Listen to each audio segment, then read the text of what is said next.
Azərbaycan Respublikasının Prezidenti, Ali Baş Komandan cənab İlham Əliyev, Azərbaycan Respublikasının Vitse-Prezidenti Mehriban xanım Əliyeva, Azərbaycan Respublikasının Dövlət Təhlükəsizlik Xidmətinin rəisi Əli Nağıyev, Azərbaycan Respublikasının Daxili İşlər Naziri Vilayət Eyvazov, Azərbaycan Respublikasının Baş Prokuroru Kamran Əliyev, Təbibin İdarə Etmə Üzrə Heyətinin sədri Anar Bayramov və Ağdaş rayon icra başçısı Orxan Hüseynzadə. Burada sizə az yaşlı övlad böyüdən bir ana kimi müraciət edirəm. Ağdaş rayon mərkəzi xəstəxanasında 3 il öz vəzifəmi, borcumu düzgün şəkildə, şəffaf şəkildə yerinə yetirmişəm. Üzləşdiyim haqsızlıqlardan dolayı sizə üz tuturam. Xahiş edirəm, mənə köməklik eləyəsiniz. Bir Azərbaycanlının qadını kimi, bir oğul böyüdən ana kimi və yaşlı bir qadına baxan bir xanım kimi sizə müraciət edirəm. İşlədiyim müddətdə İntiqam İbrahimov 1 il müddətinə məni işdən səni azad edəcəm deyə təhdid eləmişdir. Hər gün otağına çağıraraq məni təhdid eləyib. Mən öz işimdə işləyə bilməmişəm. Açılsın kameralar. Mən heç vaxt aşağıda öz yerimdə işləməmişəm. İntiqam İbrahimov daimi 3-cü mərtəbədə məni işlədib. Səbəbini bilmirəm. Mən öz yerimdə qeydiyyatçı olaraq aşağıda işləməli idim. Amma İntiqam İbrahimov mənim vəzifəmdən kənar işlərə buyurub.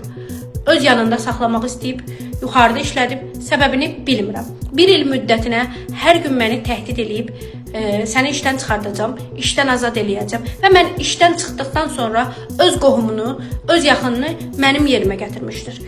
Və burada mən bildirmək istəyirəm ki, bizim heç bir yerdən gəlir yerimiz yoxdur. Mən az yaşlı övlada baxıram və yaşlı anam var. Mənim heç bir yerdən gəlir yerim yoxdur ki, mən ailəmi dolandırım. Mən ailəmin qarşısından məsulam. 1 il müddətində İlham Əliyev, bundan əlavə İntiqam İbrahimov mənə şura iclası keçirmişdir. Şura iclasında heç bir səbəb gətirmədən, konkret səbəbi məlum olmadan mənə qarşı təhqir, tənqid etmişdir həmin şura iclasında və 1 il müddətində həmin işçini işdən azad eləyəcəm deyə gülərək məni təhdid etmişdir. Mən bilmək istəyirəm ki, etik qaydalara uyğun olmayan bir direktor necə bir xəstəxananı idarə edə bilər? Mənə qarşı etik olmayan hərəkətlər etmişdir dəfələrlə. Buna onun özünə görə xəbərdarlıq etmişəm və mən bildirmək istəyirəm ki, kosmetoloji prosedurlar təbibin paketinə daxil deyil. Bunu Anar Bayramov da yəqin ki, yaxşı bilir.